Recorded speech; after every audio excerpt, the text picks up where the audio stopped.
কাতার একটি দরিদ্র মাছ ধরা ও ঝিনুক থেকে মুক্তা বার করার দেশ ছিল, যে দেশটিতে ১৯৫০ সালে ২৫,০০০ মানুষের বসবাস ছিল। কিন্তু আজ কাতার তার মডার্ন স্কাইস্ক্র্যাপার, ওয়ার্ল্ড ক্লাস এয়ারপোর্ট এবং বিলাসবহুল হোটেলের জন্য পরিচিত। কিন্তু কিভাবে এত কম জনসংখ্যার একটি ছোট মরুভূমির দেশ এত দ্রুত বিশ্বের অন্যতম ধনী দেশ হয়ে উঠেছে? আমাদের স্পাই খুঁজে বের করবে আপনাদের প্রশ্নের উত্তর। শেষ অবধি দেখবেন, ভিডিওটি অনেক ইনফরমেটিভ হতে চলেছে।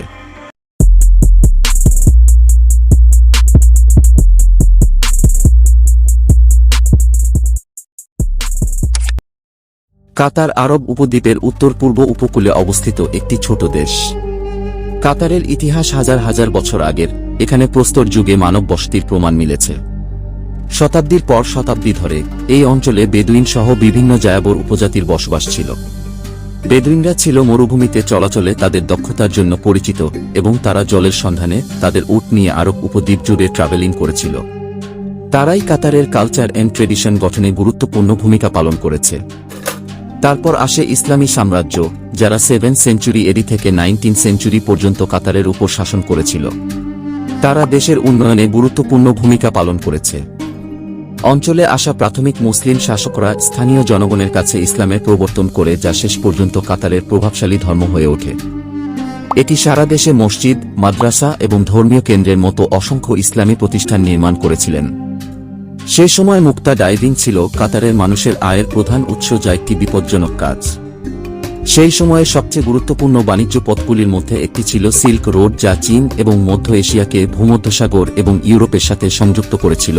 তেল আবিষ্কারের আগে কাতারের অর্থনীতি প্রাথমিকভাবে মাছ ধরা, মুক্তা এবং বাণিজ্যের উপর নির্ভর ছিল। পারস্য উপসাগরে কাতারের কৌশলগত অবস্থান এটিকে সামুদ্রিক বাণিজ্যের জন্য একটি গুরুত্বপূর্ণ কেন্দ্রে পরিণত করে। কিন্তু ১৯৪০ সালে দেশটির ভাগ্যই বদলে দেয়। ১৯৪০ সালে দুখান ফিল্ডে প্রথম তেল আবিষ্কৃত হয়। যদিও দ্বিতীয় বিশ্বযুদ্ধের কারণে এক্সপ্লোরেশন অ্যান্ড ডেভেলপমেন্টের কাজ স্লো হয়ে যায়। আবিষ্কারটি ছিল দেশের অর্থনীতির পরিবর্তনের প্রথম পদক্ষেপ। ১৯৪৯ সালে প্রথম অপরিশোধিত তেল এক্সপোর্ট করে। ১৯৫১ সালে কাতার প্রতিদিন ৪৭,০০০ ব্যারেল তেল উৎপাদন করেছিল, যার টাকার পরিমাণ ছিল $4.2 মিলিয়ন। তেল এক্সপোর্ট থেকে টাকা দেশের ডেভেলপমেন্টে ইনভেস্ট করে।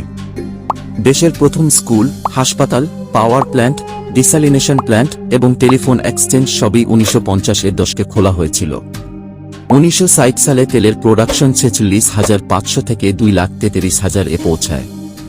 তারপর ১৯৭১ সালে ব্রিটেনের কাছ থেকে স্বাধীনতা অর্জন করার পর এখানে প্রথম বিশ্বের বৃহত্তম প্রাকৃতিক গ্যাসের সন্ধান মিলে। রাশিয়া এবং ইরানের পরে কাতারে এখন বিশ্বের বৃহত্তম প্রাকৃতিক গ্যাসের মজুদ রয়েছে, যা প্রায় ৮৯ ট্রিলিয়ন ঘনফুট। ১৯৯৫ থেকে ২০১৩ সাল পর্যন্ত কাতারের শাসক আমির ছিলেন শেখ হামাদ বিন খলিফা আল থানি, যিনি কাতারি রাজপরিবারের সদস্য ছিলেন। তিনি দেশের জন্য একটি সঠিক ডিরেকশন দিয়েছিল। শেখ হামাদের প্রথম পদক্ষেপ ছিল কাতার প্রথমবারের মতো তরল প্রাকৃতিক গ্যাস এক্সপোর্ট শুরু করা। সে সময়ে অয়েল এবং গ্যাসের গ্লোবাল মার্কেটে ডিমান্ডের কারণে তাদের অয়েল প্রোডাকশন আরও ইনক্রিজ করে। ১৫ বছরে আন্তর্জাতিক তেল কোম্পানিগুলির সাথে পার্টনারশিপ করে ১৪টি তরল প্রাকৃতিক গ্যাস প্ল্যান্ট তৈরি করেছে। কিন্তু সেই সময়ে প্রাকৃতিক গ্যাসের চাহিদা খুব বেশি ছিল না, কারণ ১৯৭০-এর দশকে গ্যাস শুধুমাত্র পাইপলাইনের মাধ্যমে ট্রান্সপোর্ট করা হতো। কাতার অয়েল রেভিনিউ থেকে তাদের গ্যাসের চাহিদা বাড়ানোর জন্য টেকনোলজি ডেভেলপমেন্টের প্রচুর অর্থ ইনভেস্ট করেছে। কাতারের বেশিরভাগ প্রাকৃতিক গ্যাস জাপান, দক্ষিণ কোরিয়া এবং চীনের মতো এশিয়ান দেশগুলিতে যায়। কাতারের ১৮৬ বিলিয়ন জিডিপির প্রায় 50% অয়েল এবং গ্যাস থেকেই আসে। বর্তমানে দেশটিতে ওয়ার্ল্ড মিটার ডাটা অনুসারে দেশটিতে ৩ লাখ মানুষ বসবাস করে। তাদের মাথাপিছু আয় ৫২ লক্ষ টাকা। শুনে অবাক হলেন, তাই তো? বর্তমানে দেশটি অয়েল এবং গ্যাসের উপর নির্ভর না বললেই চলে, কারণ দেশটির investments and diversification. Qatar government প্রচুর ইনভেস্টমেন্টস করেছে এবং একটি কাতার ইনভেস্টমেন্ট অথরিটি নামে সংস্থা তৈরি করেছে, যা সারা বিশ্বে ইনভেস্ট রয়েছে। এই সম্পদ তহবিল সব ধরনের সেক্টরে বিনিয়োগ করেছে, তা খেলাধুলা এবং ট্যুরিস্ট বা রিয়েল এস্টেট এবং টেকনোলজি হোক। এটি শুধুমাত্র উবের এর মতো সুপরিচিত প্রযুক্তি কোম্পানিগুলিতেই প্রচুর বিনিয়োগ করেছে তা নয়, এটি ভক্সওয়াগেন, শেল এবং রাশিয়ান তেল জায়ান্ট রোসনেফটের মতো জনপ্রিয় কোম্পানিগুলির মধ্যে অন্যতম স্টেক হোল্ডার। এটি লন্ডনের শীর্ষ 15টি স্কাইস্ক্র্যাপারের 34% মালিক। যখন আমরা নিউ ইয়র্কের আইকনিক এম্পায়ার স্টেট বিল্ডিংয়ের কথা বলি, তখন আমাদের অবশ্যই মনে রাখতে হবে যে কাতার তার 10% মালিক।